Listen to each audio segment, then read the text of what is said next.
Hi all, let's look at the amazing game 3 of the so far unpublished games. So these are brand new to the chess world.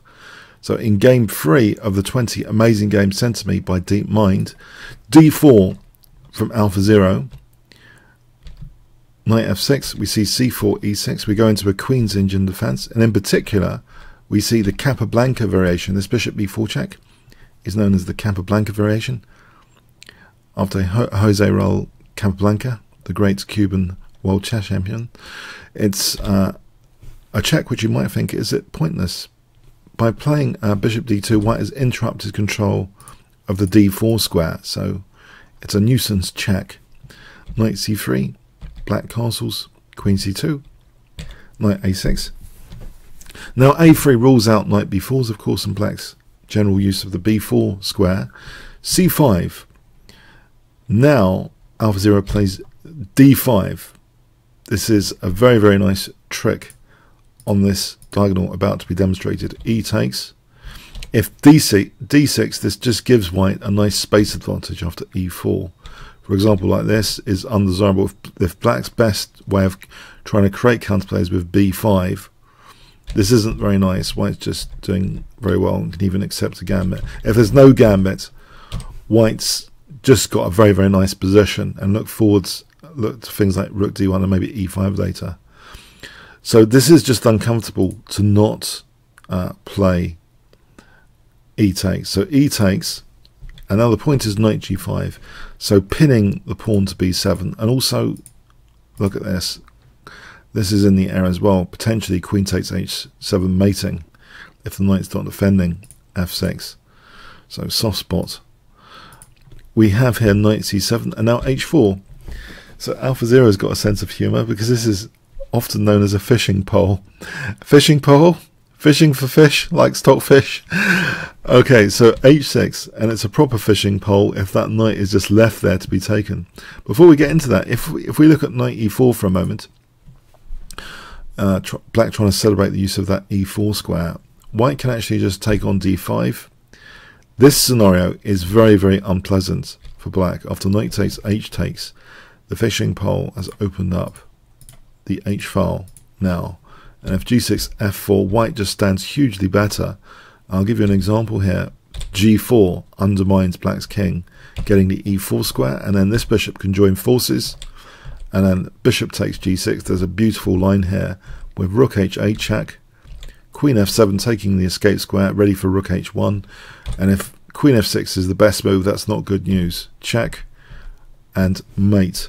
So that's how devastating the fishing pole could be with knight e4. So we have h6 instead. And now knight takes d5 here. Yes, so white's immediately threatening. Now, if white had another move, knight takes and queen h7 mate. We have here knight c takes d5. You might ask, what about h takes?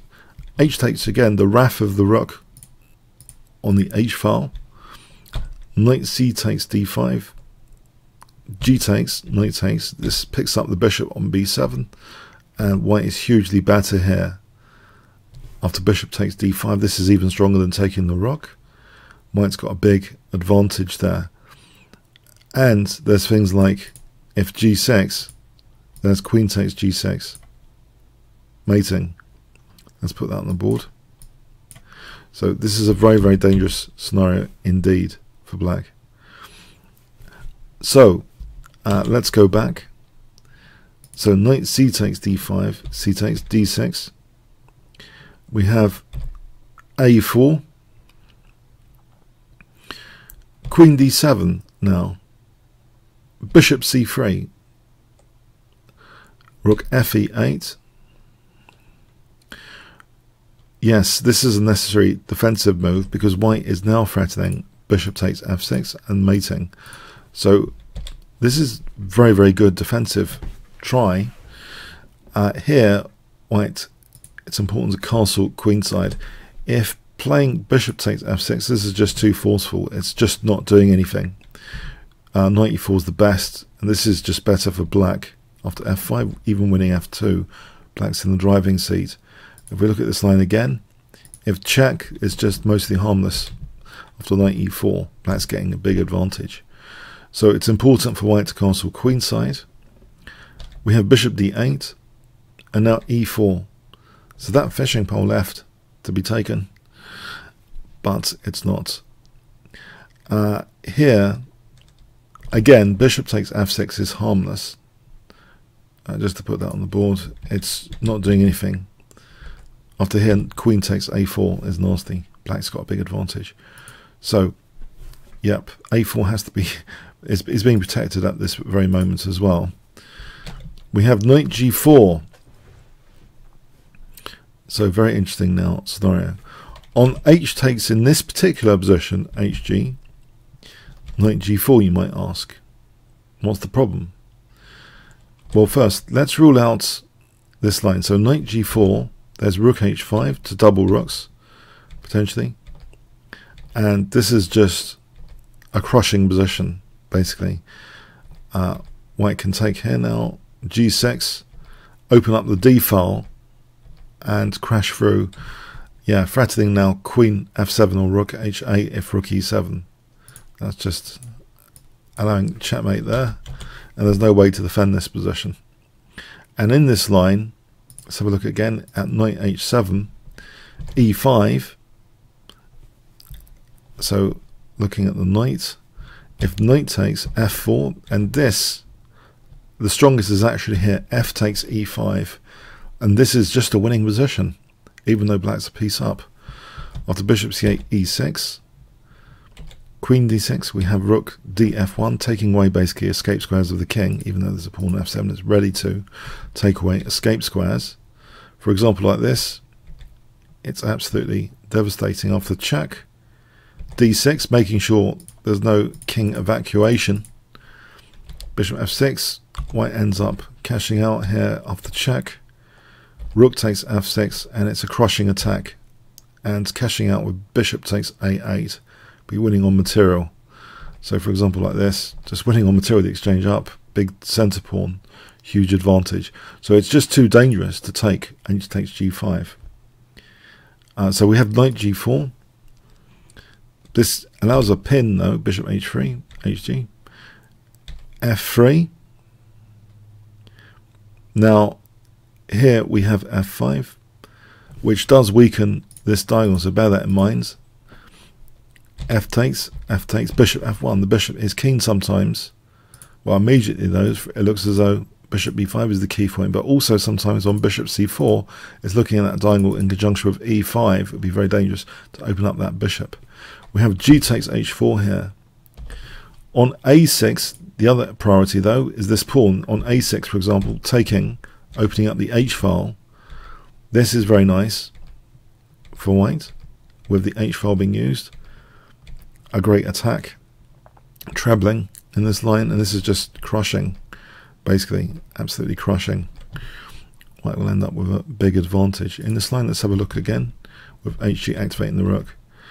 If we try and alternate with rook e7, there's e5 here, check, rook h6 is crushing, with the idea rook takes f6, check, check, and mate.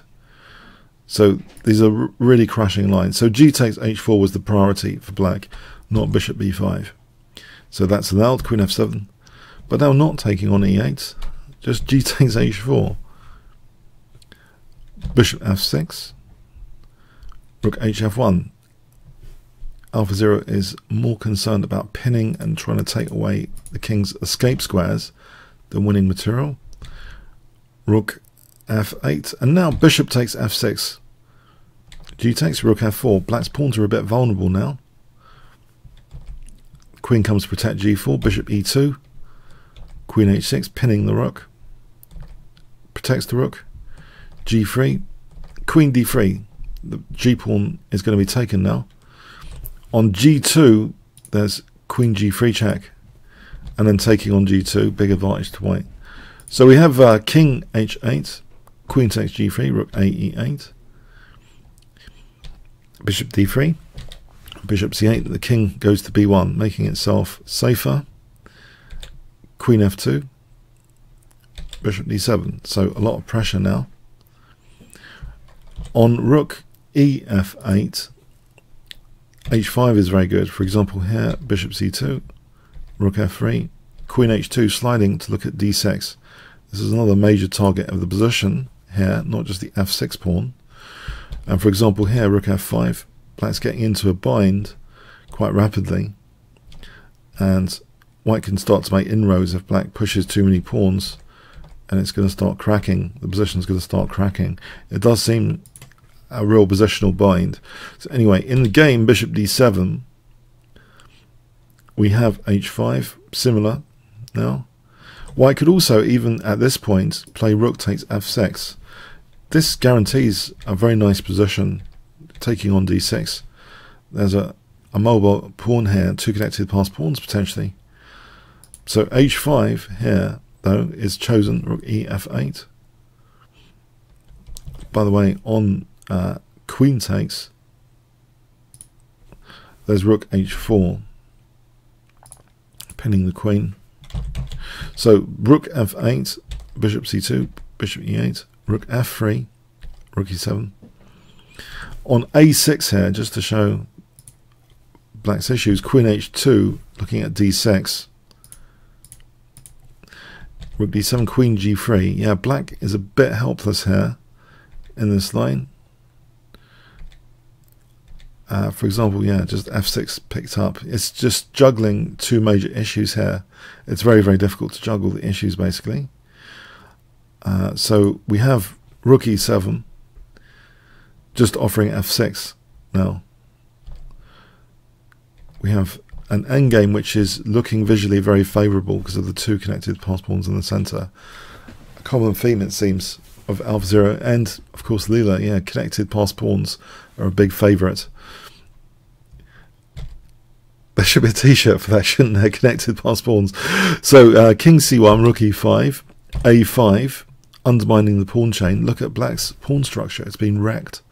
While white has connected pawns and central pawn mobility here.